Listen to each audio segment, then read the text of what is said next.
materi 6.5 anuitas dan amortisasi menggunakan barisan rekursif oleh kelompok 3 yang beranggotakan Tiffany Devti Hanifa, Nazila Alwa, Salma Azizah, Yusuf Saifullah, Afifah Dwi Aini, dan Lailatun Nadira.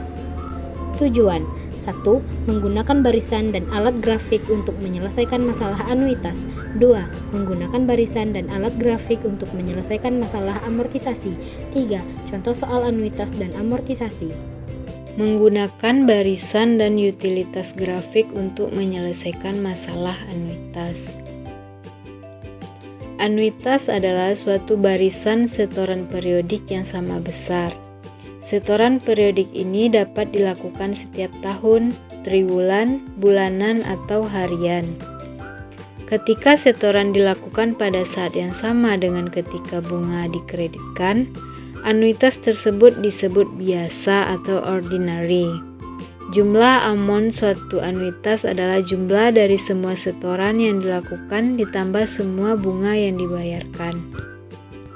Rumus anuitas itu ada AO sama dengan M, AN sama dengan 1 tambah R per N, AN kurang 1 tambah P, N besar sama 1. Jika AO sama dengan M mewakili jumlah awal yang didepositokan dalam suatu anuitas yang menghasilkan suku bunga R per tahun yang dikompondasikan N kali per tahun. Dan jika P adalah setoran periodik yang dilakukan pada setiap periode pembayaran, maka jumlah AN dari anuitas setelah N setoran diberikan oleh barisan rekursif. Menggunakan barisan dan utilitas grafik untuk menyelesaikan masalah amortisasi. Barisan rekursif juga digunakan untuk menghitung informasi tentang pinjaman.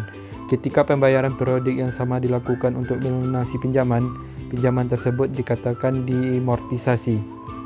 Rumus amortisasi: jika B dolar dipinjam dengan suku bunga R per tahun yang dikompondasikan bulanan, saldo AN yang harus dibayar setelah NN pembayaran bulanan sebesar P dolar diberikan oleh barisan rekursif.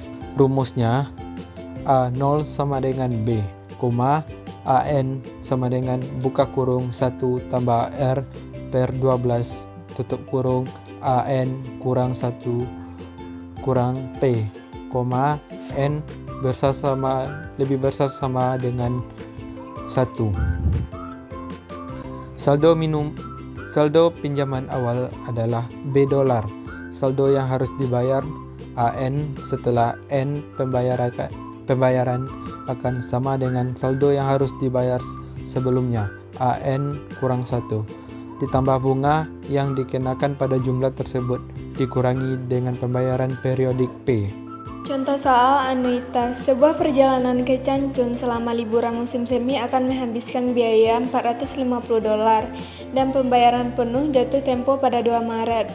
Untuk memiliki uang tersebut, seorang siswa pada tanggal 1 September menyetor $100 ke dalam rekening tabungan yang memberikan bunga 4% per tahun yang dikompakkan bulanan. Mulai 1 Oktober pada tanggal 1 setiap bulannya, siswa tersebut menyetor $50 ke rekening ini. A. Carilah barisan rekursif yang menjelaskan berapa banyak uang yang ada di dalam rekening setelah N bulan. B. Gunakan fitur tabel untuk membuat daftar jumlah anuitas untuk 6 bulan pertama. C. Setelah setoran pada 1 Maret dilakukan, apakah ada cukup uang di rekening untuk membayar perjalanan ke Cancun? D. Jika siswa menyetor $60 setiap bulan, apakah ada cukup uang untuk perjalanan tersebut? Dibahas soal yang poin A. Carilah barisan rekursif yang menjelaskan berapa banyak uang yang ada di dalam rekening setelah N bulan, yang dimana diketahui A0 sama dengan 100, R-nya dari 4% jadi 0,04, P-nya 50, N-nya sama dengan 12. Rumusnya A0 sama dengan 100, AN sama dengan dalam kurung 1 ditambah 0,04 per 12 tutup kurung AN kurang 1 tambah 50N kurang lebih 1. Besar Penjelasan yang poin A. Jumlah awal atau A0 karena siswa pertama kali menyetor $100, maka A0 sama dengan 100. Bunga per bulan. Bunga tahunan 4%, berarti bunga per bulan sama dengan 4% per 12. Sama dengan hasilnya 0,0033333 sama dengan 0,33333%. Jadi faktor bunganya setiap bulan adalah 1 ditambah 0,04 per 12 sama dengan 1,0033333. Tambahan setoran bulanan atau P. Setiap bulan siswa menambah uang $50, jadi P sama dengan 50. Maka rumus rekursifnya adalah AN sama dengan 1 ditambah 0,04 per 12. AN kurang 1 ditambah 50.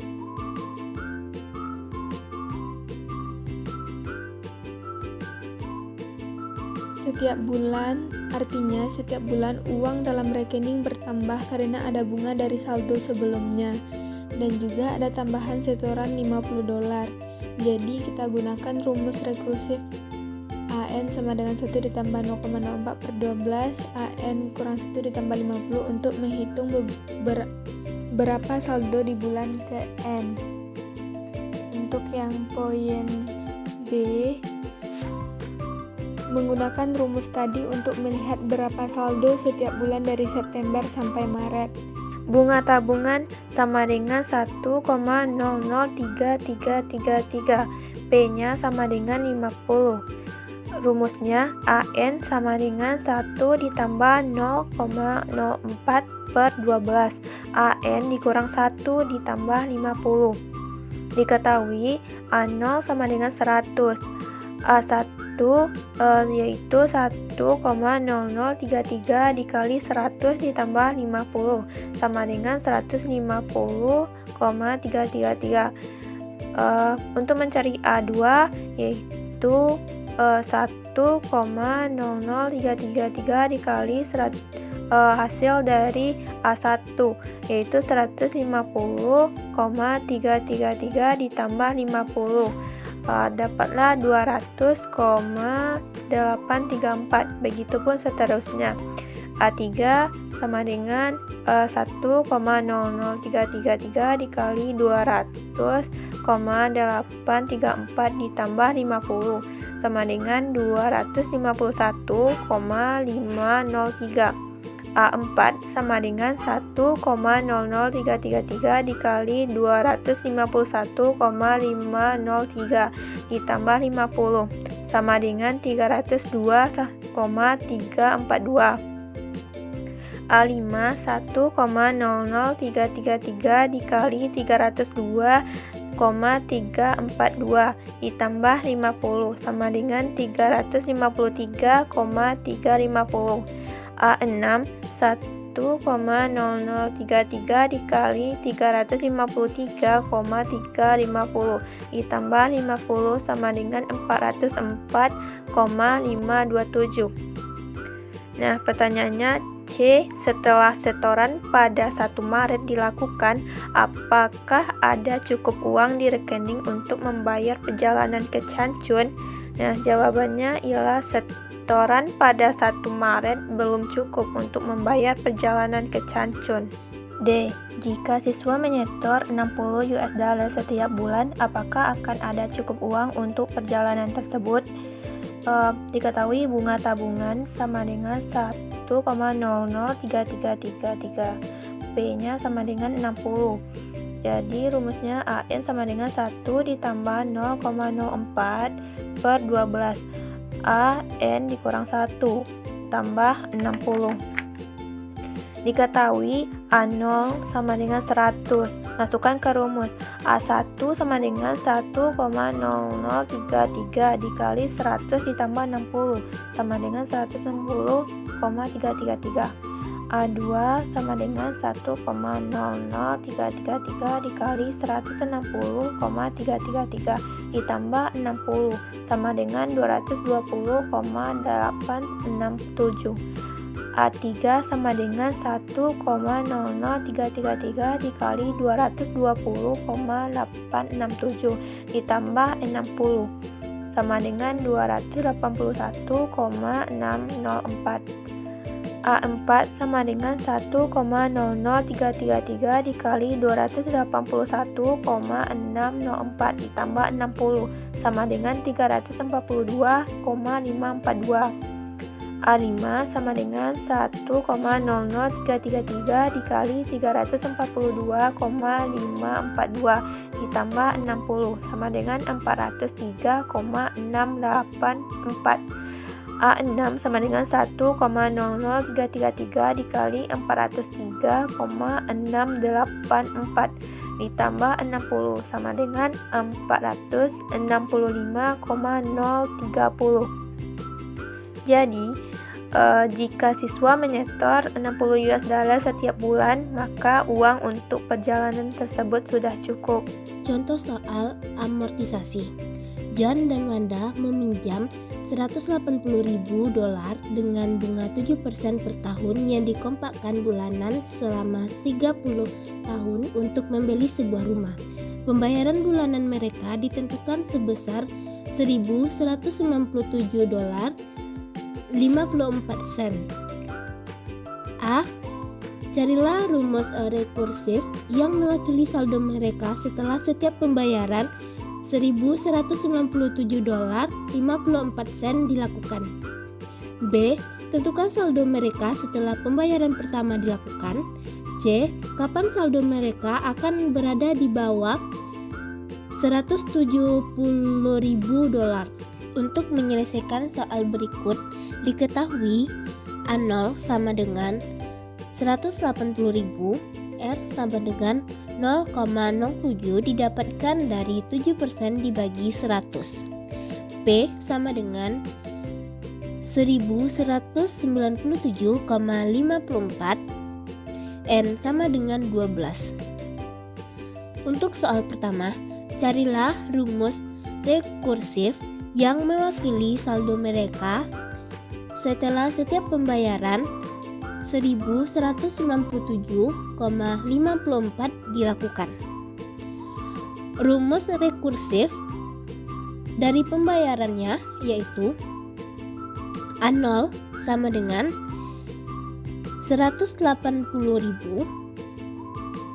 AN sama dengan 1 ditambah 0,07 dibagi dengan 12 dikali dengan AN kurang 1 dikurang dengan 1197,54 N besar sama dengan 1. Soal nomor 2, tentukan saldo mereka setelah pembayaran pertama dilakukan. Untuk menentukan saldo pembayaran pertama, maka terlebih dahulu kita harus mencari bunga pinjaman, yaitu 1 ditambah 0,07 dibagi dengan 12 sama dengan 1,00583. Berarti dalam setiap bulan mereka akan membayar bunga sebesar 1,00583. Setelah diketahui bunga pinjaman sebesar 1,00583 dan pembayaran bulanan 1.197,54, maka masukkan ke dalam rumusnya, yaitu AN dikurang 1 ditambah 0,07 dibagi 12 dikali AN dikurang 1 dikurang 1.197,54. AN sama dengan 1,00583 dikali pembayaran awal 1.197,54 dikurangi dengan 1.197,54 sama dengan 179.852,46 pada pembayaran pertama.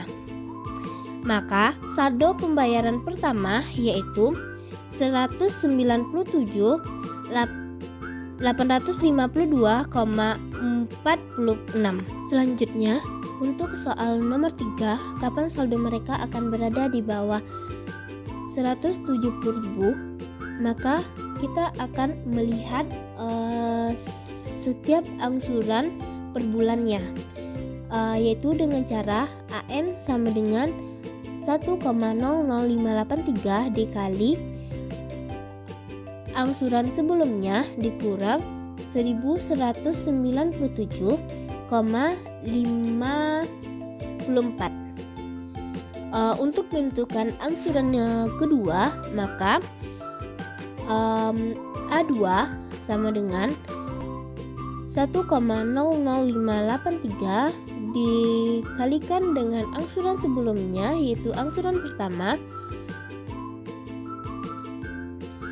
179.852,46 dikurangi dengan 1197,54, maka didapatlah angsuran kedua yaitu 179.704,0594.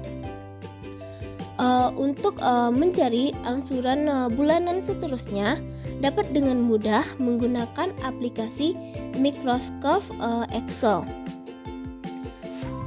Setelah menggunakan aplikasi tersebut, dapatlah ditentukan bahwa